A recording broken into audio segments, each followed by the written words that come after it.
So what I'm gonna do is put a little bit of this on my salmon. Hey guys, welcome to my kitchen. I'm Jameson and this is how I cook.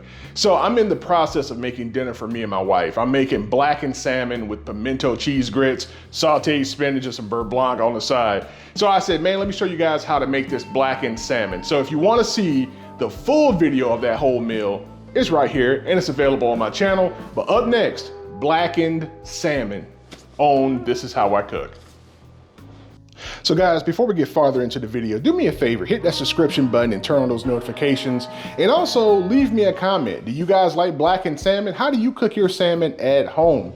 Guys, this is the star of our show. This is our salmon. I've got two nice portions of the salmon. I didn't use the belly portion of my fillet. I trimmed that off. This is what they call the sirloin of the salmon. So I've got two pieces of that, and we're gonna just put together a blackened salmon seasoning. And it's really easy to do when you've already got magic seasoning blends, blackened redfish magic.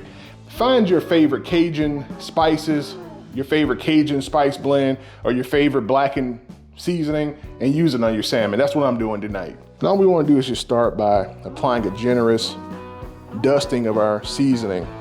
Whenever you work with a seasoning blend, you wanna taste your seasoning blend to see how salty it is, because you don't wanna over season whatever it is that you're putting it on. So I've used this before, so I have a pretty good sense about how this works. Next, you know I'm gonna use some accent. This is MSG, and I can hear you now in the comments. It's got chemicals in it. You're gonna tenderize your stomach. Man, save me and miss me with all of that propaganda. Now your fish has another side to it, doesn't it? So we need to flip that fish over and do the exact same thing we just did. Now what you want to do is collect the seasoning that accumulated in your dish with the edge of your salmon. See how pretty that fish looks now? The reason your food doesn't taste good is because you don't season the whole piece. You got to season all parts of the ingredient. And that is our blackened salmon, seasoned up, ready to cook. Hey guys, while we're in the middle of our video, I want to take a moment and thank you guys for your continued support. My channel has taken off and continued to grow over these last couple of weeks, and it's because of you. Guys, I need you to do me a favor. I want your email address because I'm building an email list so I can tell you about more things going on with Jameson Presents This Is How I Cook. Down on the screen, Chef Jameson Smallwood@gmail.com. That's my email address. Shoot me an email and say, hey Jameson, I want to know in the subject line, and I'll let you guys in on some beautiful secrets that I've got brewing with Jameson Presents This Is How I Cook. All right guys, let's get back to our video. So we got our trusty cast iron skillet, and we've got some avocado oil. This is a high temperature oil. This is gonna be perfect for searing those salmon fillets. Also guys, while we're getting our skillet hot, cut your oven on to 400 degrees. And what we're gonna do is we're gonna sear the salmon in the skillet, get it started, and then finish it in the oven.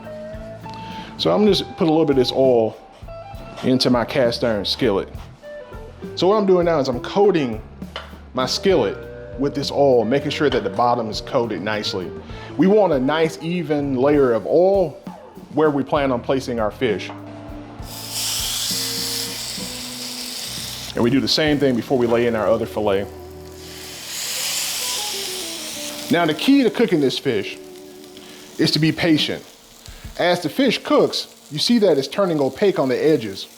And what we're gonna do is allow this to cook for another second or two here, and then we're gonna slide this into our oven so that the top of the fish can finish cooking while that bottom stays in contact with the skillet and develops a nice crust on the bottom of our salmon.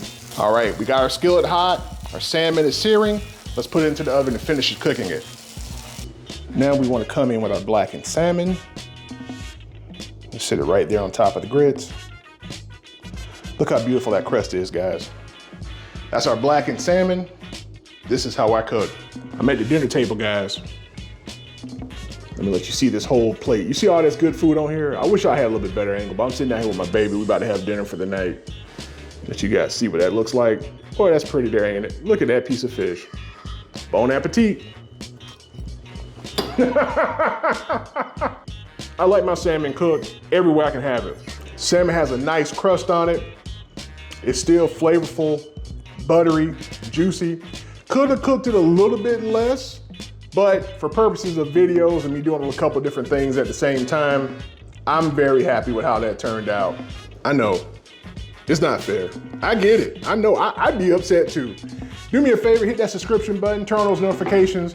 And guys, shoot me an email, chefjamesonsmallwood@gmail.com. I can't wait to tell you guys about what I'm working on. I've got to get back to dinner. I got a beautiful lady here at the table with me, and I've got to get back to my company.